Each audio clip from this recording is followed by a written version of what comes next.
Homelessness in America by Amber Honeycutt. In Chapter 18, Work and the Economy, many individuals in America lack regular and adequate housing or are at risk of homelessness. A conflict theorist believes wealthier individuals view the less fortunate and homeless as unmotivated or lazy, uneducated, and those who prefer to live off the government.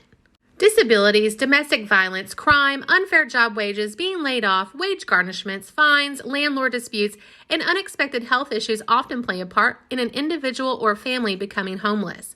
Society is affected by homelessness on a national, state, and local level. Forbes.com reports in 2020 there were over 500,000 Americans homeless.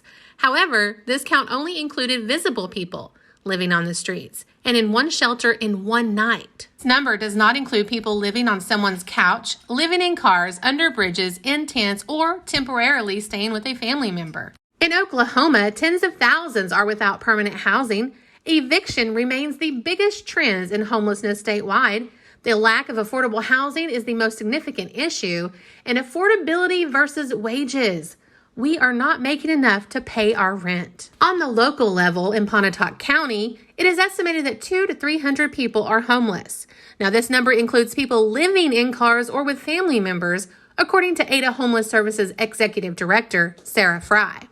Over 300 people use the homeless shelter in Ada on a yearly basis at Mama T's, according to the Executive Director, Jeremy Johnson. In an interview with Sarah Fry from Ada Homeless Services, this is what she had to say. Now, I will say, so the other program that we have is called Rapid Rehousing, and that is a program to help people that are literally homeless, that do not have a house of their own, that are living in a shelter, living in a car, living in an abandoned home, living in the park, living in a tent.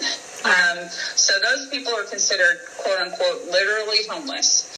In an interview with Jeremy Johnson, the executive director of Mama T's in Ada, this is what he told me were the main reasons for homelessness. Well, there's two top causes. Drug or alcohol addiction. Okay. And mental health issues. Okay.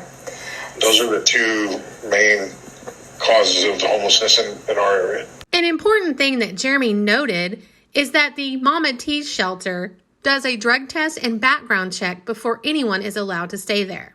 I was once considered homeless and didn't even know it. I moved out of my apartment in my hopes to move to California with a job that ultimately failed. I had to crash on two of my friends' couch for almost 3 months until I found a place of my own. I wasn't even aware there were any local resources in my area for help. After talking with both Sarah and Jeremy, there are ways to help solve homelessness.